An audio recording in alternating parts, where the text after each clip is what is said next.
Hello दोस्तों, आप सभी लोगों का LSY क्लासेस में स्वागत है। आज हम पढ़ने वाले हैं वैदिक काल के बारे में। इसमें हमने संपूर्ण वैदिक काल को कवर किया है और उसके बाद कुछ इम्पोर्टेंट क्वेश्चन करने वाले हैं। तो शुरू करते हैं। वैदिक काल, इसका समय लगभग 1500 ईसा पूर्व से 1000 ईसा पूर्व माना जाता है। परिचय। वैदिक काल वैदिक सभ्यता का प्रारंभिक चरण माना जाता है। समय लगभग 1500 से 1000 ईसा पूर्व माना जाता है। इस काल की जानकारी का प्रमुख स्रोत ऋग्वेद है, अर्थात आर्य मुख्यतः सप्त सिंधु क्षेत्र पंजाब एवं उसके आसपास में निवास करते थे।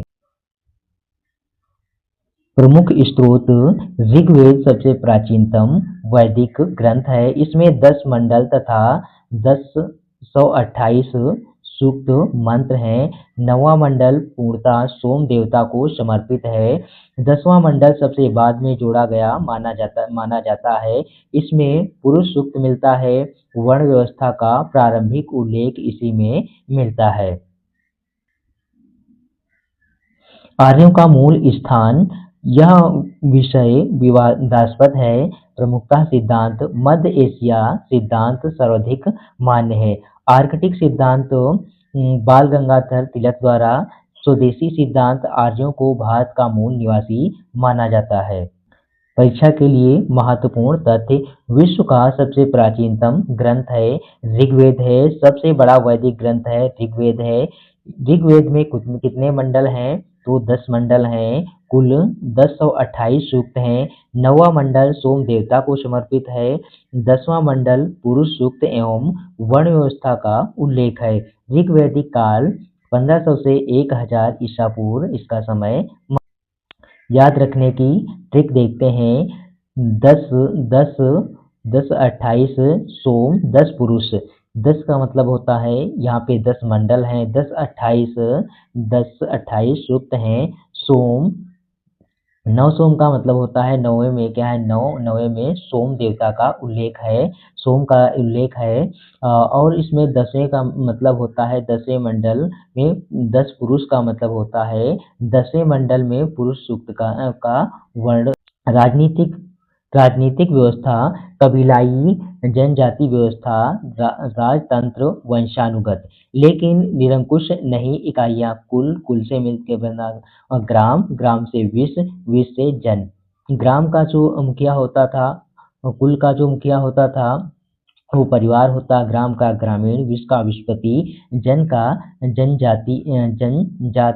राजा की सहायता हेतु सभा सभा समिति, विदत गढ़ जैसी संस्थाएं। सभा और समिति संपूर्ण महत्वपूर्ण। इन्हें प्रजापति की 2 पुत्रियां कहा गया है। पुरोहित सेनानी जैसे पदाधिकारी थे, पर स्थायी कर व्यवस्था नहीं थी। बलि स्वैच्छिक भेंट होती थी। प्रसिद्ध 10 राजाओं का युद्ध, 10 राज्य युद्ध। राजा सुदास भरत कबीले नामक 10 राजाओं का संघ पुष्करी नदी के तट। सामाजिक व्यवस्था, समाज पितृसत्तात्मक तथा परिवार आधारभूत इकाई। वर्ण व्यवस्था, प्रारंभिक अवस्था में पुरुष सूक्त। 10वें मंडल में ब्राह्मण क्षत्रिय वैश्य शूद्र का उल्लेख। इस पर यह कठोर नहीं थी। स्त्रियों की स्थिति अपेक्षाकृत बहुत बेहतर। घोषा, लोपामुद्रा, अपाला, विश्वावार जैसी विदुषी स्त्रियां मंत्री दृष्ट थीं। सभा समिति में भाग लेती थीं। बाल विवाह, पर्दा प्रथा, सती प्रथा का प्रचलन नहीं था। आर्थिक जीवन, मुख्य आधार पशुपालन, गाय, संपत्ति और धन का प्रतीक। युद्ध का एक कारण गविष्ट गायों की खोज थी। कृषि द्वितीयक स्थान पर होती थी। व्यापार विनिमय प्रणाली पर आधारित था। निष्क स्वर्ण आभूषण, मुद्रा जैसी प्रयुक्त होती थी। लोहे का उल्लेख नहीं मिलता है। कांस्य युगीन थी ये सब। धार्मिक जीवन, प्राकृतिक पूजा प्रधान इंद्र, युद्ध व वर्षा देवता, सर्वाधिक सूक्त अग्नि, द्वितीय स्थान स्थान पर मध्यस्थ देवता, पूर्ण नैतिक व्यवस्था के रक्षक, सोम वनस्पति देवता, यज्ञ प्रणाली सरल थी, जटिल कर्मकांड कांड बाद में उत्तर वैदिक काल में विकसित हुए। उत्तर वैदिक काल में विकसित हुए। मूर्ति पूजा और मंदिर निर्माण का साक्ष्य नहीं मिलता है।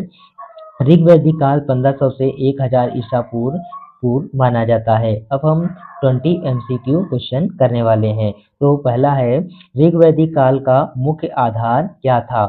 व्यापार, कृषि, पशुपालन, उद्योग। तो क्या था? मुख्य कार्य था पशुपालन। गौ किसका प्रतीक थी? धन तथा संपत्ति का प्रतीक थी। तो ऑप्शन सही है हमारा सी। गविष्ठ शब्द का अर्थ क्या है? युद्ध का मैदान, गायों की खोज, यज्ञ, व्यापार। तो गायों की खोज, ऑप्शन नंबर बी हमारा सही हो जाएगा। ऋग्वैदिक काल में कृषि का स्थान क्या था? प्रथम, द्वितीय, तृतीय, कोई नहीं। तो ऋग्वेद में कृषि का स्थान क्या था? द्वितीय था। आगे देखते हैं, ऋग्वैदिक काल में व्यापार किस पर आधारित था? तो किस पे आधारित था? विनिमय प्रणाली पर आधारित था। आगे देखते हैं, निष्क का क्या प्रयोग किस रूप में होता था? तांबे का सिक्का, लोहे का औजार, स्वर्ण आभूषण, मुद्रा जैसी। तो निष्क का था स्वर्ण मुद्रा आभूषण जैसी। ऋग्वैदिक काल में किस धातु का उल्लेख नहीं मिलता है? तो ऋग्वेद में किस धातु का उल्लेख नहीं मिलता है? तो लोहा का उल्लेख नहीं मिलता है। ऋग्वैदिक काल किस युग से संबंधित है? तो किस युग से संबंधित है? लौह युग, कांस्य युग, पाषाण युग, ताम्र युग। तो कांस्य युग से संबंधित है। आगे देखते हैं, ऋग्वेद धर्म का मुख्य आधार क्या था? मूर्ति पूजा, प्राकृतिक पूजा, मंदिर, बौद्ध।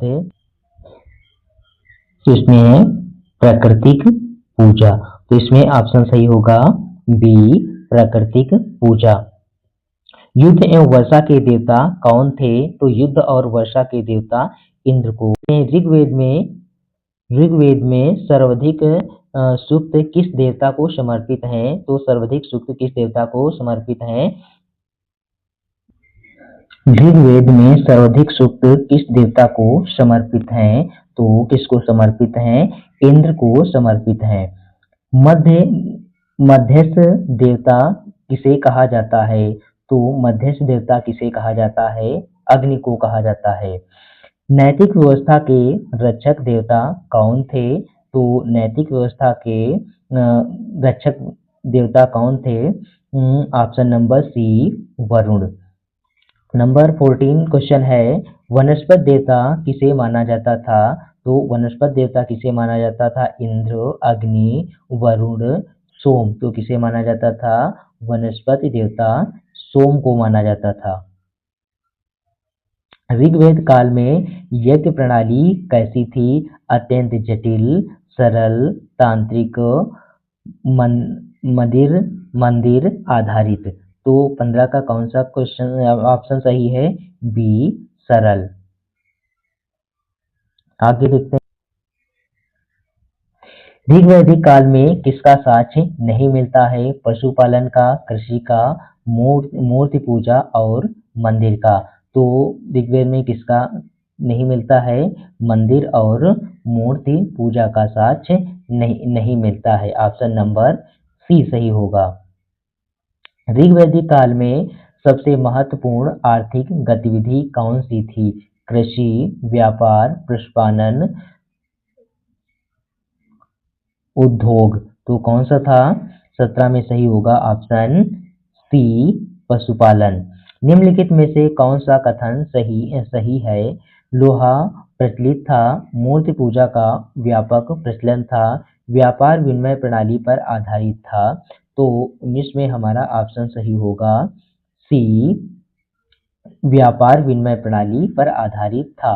निम्नलिखित में से कौन सा युग्म ऋग्वैदिक काल से संबंधित है? कांस्य युग, लौह युग, नवपाषाण युग, मध्य पाषाण युग। तो 20 वाले हमें हमारा क्वेश्चन ऑप्शन सही होगा ए, कांस्य युग। आई होप कि सभी लोगों को ये क्लास पसंद आई होगी। हमारे लाइक करें, चैनल को सब्सक्राइब करें और ज़्यादा से ज़्यादा दूसरे के पास शेयर करें। अगला बताएंगे आप लोग कि किस टॉपिक पर वीडियो चाहिए। Thank you.